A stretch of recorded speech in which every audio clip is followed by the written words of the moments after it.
From rising rent to higher heating bills, surging inflation impacts everybody, but it poses a particular hardship for people with little extra money to spare. On Tuesday, the Labor Department is expected to report that consumer prices in March were up more than 8% from a year ago, an even sharper jump than the 7.9% seen in the previous month. That would leave inflation at the highest level since 1982.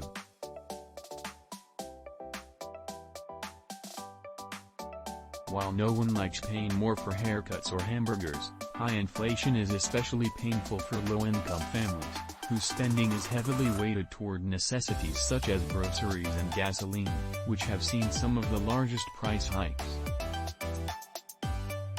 These families have little fat in their household budgets to start with, so when inflation cuts into their limited spending power, something has to give. Take Laura Kemp, a widow in Muldrow, Oklahoma, who says that her heating bill last month was $306, more than double the $125 she paid a year ago. "I live in a two-bedroom mobile home," she says. "I don't understand what's going on.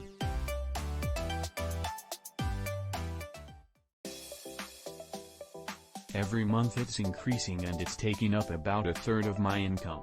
Kemp feels like she's losing ground, priced out of even small indulgences like a McDonald's meal. "By the 10th of the month, I have $200 left," she says.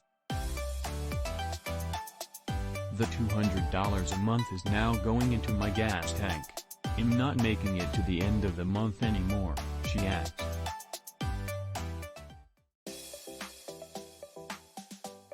"Even getting a Big Mac now, a Big Mac meal is $8, I can't afford it." When the weather warms up, Kemp plans to plant a vegetable garden in hopes of defraying her food bill. She has picked out seeds for tomatoes, zucchini, peppers and eggplants, and she's eyeing some of the land her brother owns, where her mobile home also sits. Charlene Rye, who retired after 28 years in the poultry industry, much of that time in chicken processing plants, finds herself having to make hard choices after chicken prices rose sharply over the last year. Like everything else in the grocery store, you have to be a little more cautious in what. Rye has been getting help from a food pantry in Sallisaw, Oklahoma, which has gotten busier as prices have climbed. They open at 10 o'clock, and if you're there at 9, there's already people in line, she says. For Terrie Dean, it's the cost of housing that really stings. She and her teenage son are living temporarily in a motel in Sallisaw.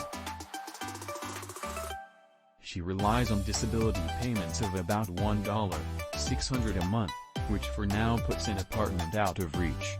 They want first month in deposit, not realizing that maybe all this family brings in, said Dean.